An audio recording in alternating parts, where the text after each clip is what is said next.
सबको जय मसीह की। खुदावंद यीशु मसीह में मैं विश्वास करती हूँ कि आप सभी खुश हैं, बहुत आनंदित हैं और परमेश्वर के वचन में आगे बढ़ रहे हैं।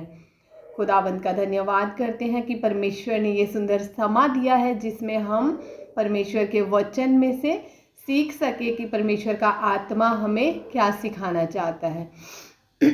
आज जो हम परमेश्वर के वचन में से सीखेंगे वो बहुत एक खास विषय परमेश्वर के सभी खास है।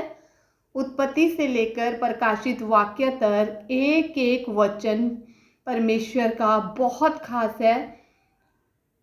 लेकिन हम जब एक विषय पर बात करते हैं तो वो एक खास विषय हो जाता है। उन खास विषयों में से खास विषय ही निकलकर बाहर आता है जिस पे हम बात करते हैं। परमेश्वर की दया से उस पर हम मिलकर समझते हैं कि क्या बातें हैं जो वचन के अनुसार हो रही हैं और कौन सी वो बातें हैं जो वचन की खिलाफत में हो रही हैं। और जो बातें परमेश्वर के वचन के अनुसार हो रही हैं हमें उसे पकड़े रहना है, और जो बातें वचन के अनुसार नहीं हो रही हैं उन्हें हमें बहुत जल्दी से छोड़ देना है। क्योंकि जो बातें वचन के अनुसार नहीं हैं, अगर हम उन पर चलते चले जा रहे हैं तो वो हमारे नाश का कारण है। तो हमें ऐसी बातों से सतर्क होना है, सावधान होना है, चैतन्य रहना है और जागरूक होना है। और जागरूक होने के बाद हमें उसी बातों पर अड़े रहकर खड़े रहने की ज़रूरत नहीं है। यूसुफ की तरह उन चीज़ों में से निकलकर भागना है ताकि हम उस आने वाली परेशानी से, विपदा से बच जाएं जो इस संसार पर रहने वालों के ऊपर आने वाली है। हालेलुया। तो आज हम एक ऐसे ही विषय पर बात करेंगे कि क्या जब पवित्र आत्मा आता है, क्या वो आत्मा इंसान को गिराता है? क्या वो आत्मा इंसान को झंझनाहट पैदा करता है? क्या वो आत्मा व्यक्ति को अपने पैरों पर स्टैंड ना रहते हुए जमीन पर गिरा देता है? क्या वो आत्मा जब आता है व्यक्ति नाचना शुरू कर देता है? हम इन सब बातों की ओर ध्यान करेंगे कि क्या ये सब बातें बाइबल में किसी भी व्यक्ति के साथ हुई। अगर ये बातें बाइबल में किसी एक व्यक्ति के भी साथ हुई जो प्रभु यीशु मसीह का चेला था या विश्वासी था, तो हम समझेंगे कि ये बातें सही हैं। लेकिन अगर ये बाइबल में किसी एक विश्वासी के साथ भी नहीं हुई हैं तो ये सब बातें झूठी हैं, वचन के अगेंस्ट हैं और ये हमें हमारे परमेश्वर से दूर कर रही हैं और हम अपने परमेश्वर की दृष्टि में सही चाल नहीं चल रहे हैं। तो हमें वचन के अनुसार अपने आप को जांचने की, छांटने की और काटने की ज़रूरत है कि कहाँ पर हम गलत हैं। तो आइए आज हम देखते हैं, हम उस समय की बात करेंगे जब प्रभु यीशु मसीह स्वर्ग पर उठा लिए गए और जाने से पहले उन्होंने उस जैतून के पर्वत पहाड़ पर अपने चेलों से एक प्रतिज्ञा की। वो प्रतिज्ञा क्या थी? उन्होंने कहा कि जब मैं जाऊंगा तो एक पवित्र आत्मा तुम्हारे पास आएगा। जब वो आत्मा तुम्हारे पास आएगा तो तुम सामर्थ्य को पाओगे। ये प्रेरितों के कार्य पहला अध्याय में से ही मैं आपसे बातें कर रही हूँ कि प्रभु यीशु मसीह ने कहा कि जब अब मैं जा रहा हूँ, मेरे बाद जो प्रतिज्ञा मैंने तुमसे की है, मैं प्रभु परमेश्वर से विनती करूंगा कि उस आत्मा, उस सहायक को तुम्हारे पास भेजे। और जब वो सहायक आत्मा तुम्हारे पास आएगा तब तुम सामर्थ्य पाओगे और तुम सामरिया, तुम यरूशलेम और पृथ्वी की छोर तक मेरे गवाह ठहरोगे। तुम मेरे गवाह ठहरोगे।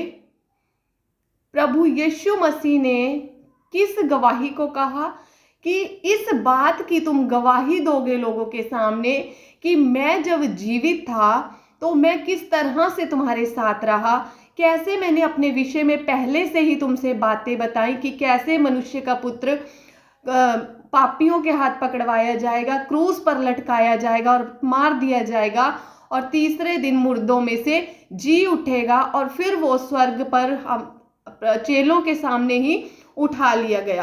तो ये चेले जो थे इन बातों की गवाही देने के लिए ठहराए गए। तो प्रभु यीशु मसीह ने यही बातें कही कि पवित्र आत्मा जब तुम पर आएगा तो तुम सामर्थ्य पाओगे। और जब हम देखते हैं दूसरे वाक्य को, जब चेले एक जगह पर इकट्ठे थे, पेंतेकुस्त का दिन था, उस दिन चेले एक जगह पर इकट्ठे होकर प्रार्थना कर रहे थे, एक झुंड होकर प्रार्थना कर रहे थे। और उस जगह पर जब वो प्रार्थना कर रहे थे एक मन एक चित्त होकर, उस समय में पवित्र आत्मा वहां पर उतरा। जब पवित्र आत्मा उतरा तो क्या वहां पर कोई गिरा? क्या वहां पर पहली बार पवित्र आत्मा उस समय उतरा था जब वो प्रेरितों के कार्य पहले अध्याय दूसरे अध्याय में मिलकर प्रार्थना कर रहे थे, और उस जगह पर पवित्र आत्मा इतनी सामर्थ्य के साथ उतरा कि आग के समान वहां पे नजर आया और एक सनसनाहट की आवाज तक वहां पर आई। और उस आवाज में से पवित्र आत्मा की जब सामर्थ्य उनमें से उतरी तो वहां पर आप पढ़े, कोई भी नहीं गिरा, कोई भी नाचना शुरू नहीं किया, किसी को करंट नहीं लगा। वहां पर क्या हुआ? वो परमेश्वर की बड़ाई करने लगे, परमेश्वर के बड़े बड़े कामों की चर्चा करने लगे, परमेश्वर के प्रशंसा करने लगे। वहां पर कुछ ऐसा नहीं हुआ। और जब दूसरी बार पवित्र आत्मा कितने लोगों पर उतरा, प्रेरितों के कार्य में जब हम 2 अध्याय पढ़ते हैं, उसका 4 और 11 वचन आप नोट कर सकते हैं। प्रेरितों के कार्य 2 उसका 4 और 11 वचन, वहां पर पवित्र आत्मा उतरा। और प्रेरितों 4 उसका 8, 10 और 31 वचन, वहां पर पवित्र आत्मा, इन सभी जगहों पर जब पवित्र आत्मा उतरा, आप इसको नोट कर लीजिए। प्रेरितों 2, 4, 11, प्रेरित 4 अध्याय 8, 10 और 31 वचन, और प्रेरितों 6, 8 वचन और 7 और 54 वचन, 8 और 16 और 17 वचन, 9 का 17 वचन। इन सारे अध्यायों में पवित्र आत्मा से जब व्यक्ति परिपूर्ण होता था तो वो क्या करता था? जब पवित्र आत्मा उतरता था तो वो क्या करता था? पवित्र आत्मा से परिपूर्ण होकर परमेश्वर के राज्य का सुसमाचार प्रचार करना शुरू कर देता था। ये थी परमेश्वर की सामर्थ्य, परमेश्वर की सामर्थ्य, पवित्र आत्मा की सामर्थ्य। जब पवित्र आत्मा से हम परिपूर्ण हो जाते हैं तो क्या होता है? तब हम सामर्थ्य को प्राप्त करते हैं, यानी परमेश्वर की ओर से एक शक्ति होती है जो हम प्राप्त करते हैं, और वो किन्हें मिलती है? जो परमेश्वर की आज्ञा के अनुसार चलने का अपने आप में वायदा कर लेते हैं, अंदर से अपने आप को तैयार कर लेते हैं। क्योंकि प्रभु यीशु मसीह सबके मनों का स्वामी है, वो हमारे मन से बड़ा है, वो हमारे मन को जानता है। पवित्र आत्मा उसी को मिलता है जो परमेश्वर की आज्ञाओं पर चलते हैं। प्रेरितों 5:31 में लिखा हुआ है, पवित्र आत्मा उसी को मिलता है जो परमेश्वर की आज्ञाओं पर चलते हैं, आज्ञाओं को मानते हैं। हम कभी भी शरीर की इच्छा पूरा नहीं करेंगे। जो पवित्र आत्मा जब जिस किसी पर आता है तो वो कभी भी शरीर की इच्छाओं को पूरा नहीं करता। वो क्या करता है? वो परमेश्वर की इच्छा को पूरा करता है, परमेश्वर के कामों में मगन हो जाता है, परमेश्वर की गवाही देने में लग जाता है, अपने यीशु मसीह के उद्धार के कार्यों को बताना शुरू कर देता है। परमेश्वर का आत्मा है वो, तो परमेश्वर की ओर से बातें करेगा। जो परमेश्वर का आत्मा है तो वो किसकी बातें करेगा? आत्मा आत्मा की बातें करेगा, और जो शारीरिक व्यक्ति है वो शरीर की बातें करेगा, यानी संसार की बातें करेगा। तो जो पवित्र आत्मा जब हम पर आता है तो ना तो हम गिराए जाते हैं, ना हम नाचना शुरू करते हैं, ना हमें करंट लगता है। तो ये सब काम जो होते हैं पवित्र आत्मा की ओर से नहीं है। ये जो पवित्र आत्मा है वो गड़बड़ी का परमेश्वर नहीं है। परमेश्वर शांति का राजकुमार है। वो कलीसिया में गड़बड़ी को पैदा नहीं करता, क्योंकि जब आज क्या हो रहा है कि आज जब किसी पर हाथ रखा जा रहा है, उस समय में भी पतरस पौलुस ने बहुत से लोगों पर हाथ रखे थे, लेकिन जब पवित्र आत्मा आता था तो वो गिरते नहीं थे। वो क्या करते थे? परमेश्वर के सुसमाचार को लोगों में बांटना शुरू कर देते थे। ये था पवित्र आत्मा का काम। आज क्या हो रहा है? पवित्र आत्मा आ रहा है जी, हाथ रख रहे हैं तो गिर रहे हैं, हाथ रख रहे हैं तो नाच रहे हैं, हाथ रख रहे हैं तो यहाँ वहां एक दूसरे में टक्कर मारते फिर रहे हैं। तो ये क्या हो रहा है? ये किसी पवित्र आत्मा का काम नहीं है। पवित्र आत्मा गड़बड़ी का आत्मा नहीं है, वो शांति का आत्मा है, शांति का माहौल बनाने वाला आत्मा है। तो अगर ऐसा कुछ हो रहा है, उस जगह से हमें बाहर निकलने की जरूरत है, क्योंकि वहां पर जो काम हो रहा है वो बाइबल के अगेंस्ट हो रहा है। क्योंकि हम सबों के पास ये पवित्र शास्त्र बाइबल परमेश्वर के अनुग्रह से हमारे हाथों में दे दिया है। हमें आंखें दी हुई हैं सुनने के लिए, कान दिए हुए हैं, और इन सब चीज़ों से हम इन आँखों से वचन को पढ़ सकते हैं, कानों से सुन सकते हैं। फिर भी हम अंधे और बहरे और गूंगे बने बैठे हैं। हमें कुछ भी समझ में नहीं आता, क्योंकि हम समझने की कोशिश ही नहीं कर रहे हैं। हम परमेश्वर को जानना और समझना ही नहीं चाहते, इसीलिए अंधे और बहरे होकर भेड़ चाल चल रहे हैं। जैसा दुनिया चल रही है हम वैसा चलते चले जा रहे हैं। अगर वो कुएं में डूबेंगे तो हम भी कुएं में डूबेंगे। तो हमें अपने आप को जांचने की जरूरत है, हम सही चाल चलने की जरूरत है। और जो अगली काम है पवित्र आत्मा का, हम परमेश्वर की बड़ाई की बातें शुरू कर देते हैं। जिसमें पवित्र आत्मा होता है वो परमेश्वर की बातें करता है। वो दुनिया की यहाँ वहाँ की बातें नहीं करता। वो संसारिक अभिलाषाओं के पीछे किसी को नहीं लगाता, क्योंकि परमेश्वर को संसार के धन से कोई रुचि नहीं है।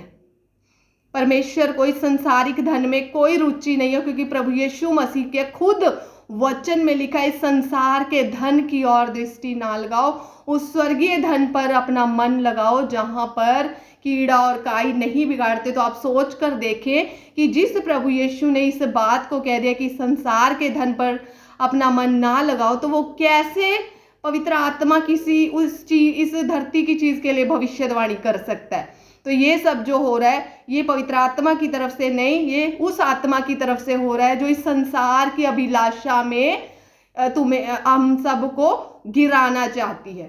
तो वो जो इस संसार का जो धन के ऊपर जिसका अधिकार है वो है शैतान। इस संसार के धन के ऊपर जिसका अधिकार है वो है शैतान। अगर कोई धन के लिए आपको लालच में आकर भविष्यवाणियां कर रहा है, इस संसार की चीजों में आपके मन को लगा रहा है, तो वो काम पवित्र आत्मा की तरफ से नहीं है। आप पवित्र शास्त्र बाइबल में जितने भी वचनों को मैंने आज आपको लिखवाया है, तो उसमें से पढ़कर देख लेना कि पवित्र आत्मा के काम कैसे हैं।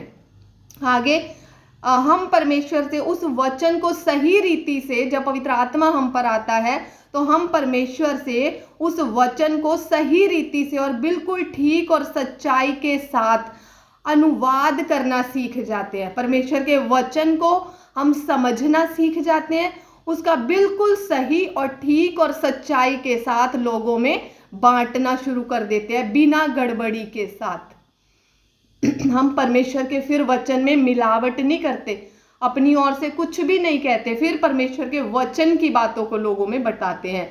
आगे जब पवित्र आत्मा आता है तो हम संसारिक बातों की ओर मन नहीं लगाते हैं।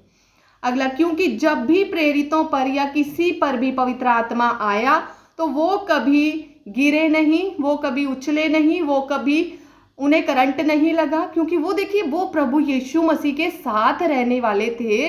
जब उन्हें ये सब काम उनके ऊपर नहीं हुए तो आज हम उनसे बड़े कैसे ठहरे? हम तो उनकी पैरों की धूल के बराबर भी नहीं है, तो हमारे ऊपर जब पवित्र आत्मा आता है तो हम गिरने क्यों लग जाते हैं? हमारे ऊपर पवित्र आत्मा आता है तो हमें करंट क्यों लगना शुरू हो जाता है? हमारे ऊपर जब पवित्र आत्मा आता है तो हम बेहोशी की हालत में क्यों हो जाते हैं? पवित्र आत्मा तो सामर्थ्य देता है, शक्ति से भर देता है। वो परमेश्वर गिराने वाला नहीं, गिरे हुए को खड़ा करने वाला परमेश्वर है। तो हमें समझने की जरूरत है, वचन को पढ़ने की जरूरत है।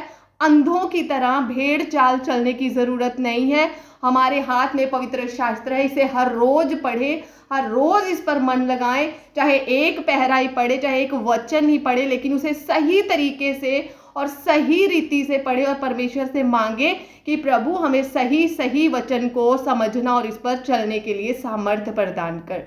तो परमेश्वर का आत्मा हमारी मदद जरूर से करेगा।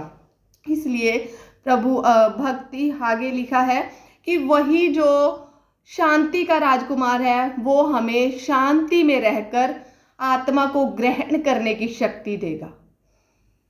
तो इसलिए हमें समझने की और उन चीज़ों को उनमें चलने की ज़रूरत है कि हमें कैसा चलना चाहिए। तो पवित्र आत्मा के जो काम हैं वो ऐसे हैं, और जब जब जिस पर भी पवित्र आत्मा आया तो उन्होंने परमेश्वर की बड़ाई की, वो ऐसे गिरे नहीं।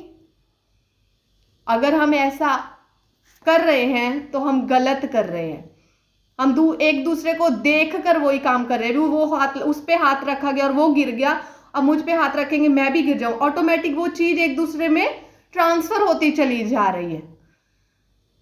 वो देखो देख ऐसा हो रहा है, ये गिर रहा है मैं भी गिर रहा हूं, ये गिर रहा है वो मैं भी गिरूंगा, अब ये गिरेगा मैं भी गिरूंगा। तो गिरने वाला कोई काम नहीं है। अपने आप में परमेश्वर के वचन में खुद को मजबूत, दृढ़ और स्थिर करे, ताकि हम उस गड़बड़ी के आत्मा से बच सके। क्योंकि परमेश्वर गड़बड़ी फैलाने वाला नहीं है, वो शांति का माहौल बनाने वाला परमेश्वर है। यीशु मसीह जी के समय में तो कभी कोई नहीं गिरा, यीशु मसीह खुद भी कभी नहीं गिरे। पवित्र आत्मा सबसे पहले यीशु मसीह पर उतरा और प्रभु ने कहा ये मेरा प्रिय पुत्र है। परमेश्वर ने उसके विषय में गवाही दी कि ये मेरा प्रिय पुत्र है। तो कैसे हम गिर सकते हैं? जब हमारा प्रभु नहीं गिरा, उसके चेले नहीं गिरे, हम क्यों गिर रहे हैं यहाँ वहां? तो गलत हो रहा है ये। इस चीज से बाहर आने की जरूरत है, समझने की जरूरत है और परमेश्वर से मांगने की जरूरत है। और इसलिए मैं जानती हूँ ये बात बहुत बुरी लगी होगी, क्योंकि ये जो चीज वचन की खिलाफत में है हम उसी को बताते हैं, क्योंकि हमें परमेश्वर की सच्चाई को बताना है। लोगों की चापलूसी हमें करनी नहीं आती है। हम परमेश्वर हमारे साथ खड़ा है, क्योंकि हम परमेश्वर की सच्चाई को बताते हैं, और परमेश्वर की सच्चाई को बहुत कम लोग सुनना चाहते हैं।